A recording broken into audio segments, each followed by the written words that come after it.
La société Richard Brink, votre partenaire pour le traitement des métaux, se présente.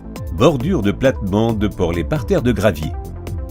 Cette vidéo présente nos bordures de plate-bande flexibles dans leur fonction de rail à substrat, permettant de séparer différents matériaux en vrac les uns des autres.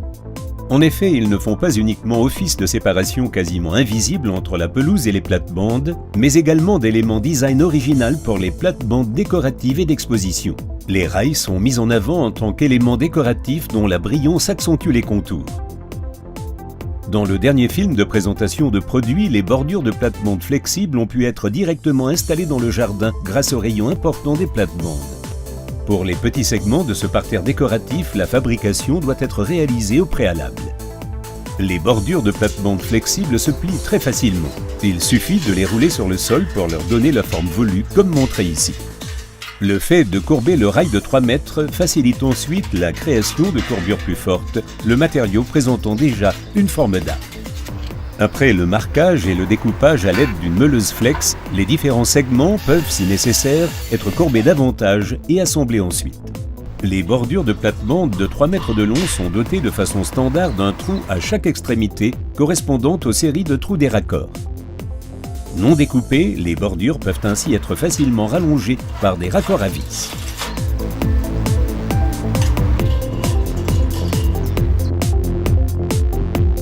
Pour les éléments découpés du parterre décoratif présenté ici, les différents segments doivent toutefois être percés, puis vissés au raccord. À cet effet, nous utilisons nos raccords d'angle perfectionnés. Ces derniers disposent de 4 lignes de perforation supplémentaires permettant d'adapter les raccords à toutes les courbures. De même, la séparation des raccords en tôle est très simple. Il suffit de les plier fortement dans un sens, puis dans l'autre.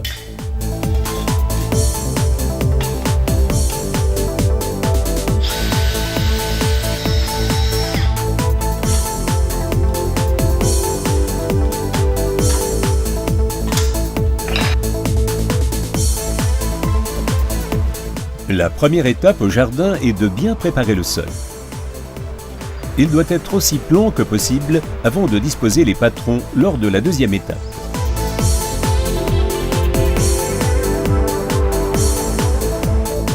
Ensuite commence la pose des segments préfabriqués que l'on fixe au sol à l'aide de tiges.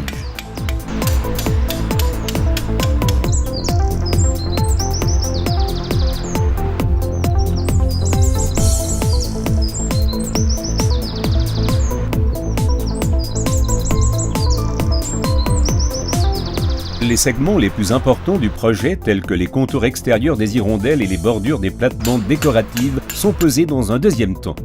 Grâce à la préparation précise, il est inutile de visser tous les raccords en tôle. Les tiges de fixation suffisent à empêcher que les bordures ne bougent et permettent ainsi d'obtenir des raccords bien ajustés. Une fois la dernière bordure fixée, les surfaces qui seront recouvertes ultérieurement de gravillons décoratifs doivent être remplies d'une chape de béton. Cette couche de propreté sert non seulement à simplifier l'entretien des plates-bandes, mais évite également les mauvaises herbes. Les bordures utilisées ici présentent une hauteur de 15 cm et sont remplies d'une chape de béton sur une hauteur de 6 cm environ avant d'être arrosées.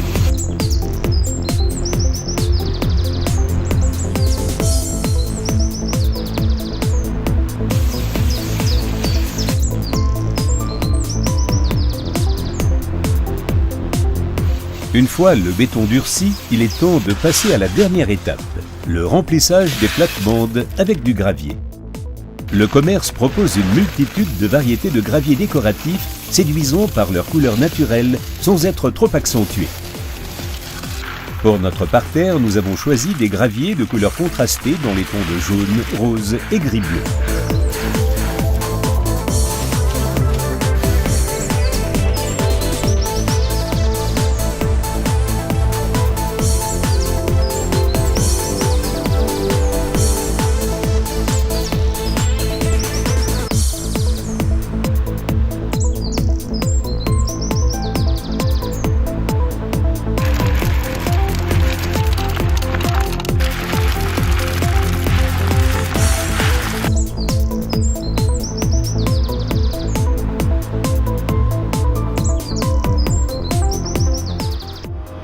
Pour nettoyer les plates-bandes, les souffleurs ou aspirateurs à feuilles sont particulièrement adaptés. En mode aspiration, ils soulèvent les graviers sans les aspirer en raison de leur poids.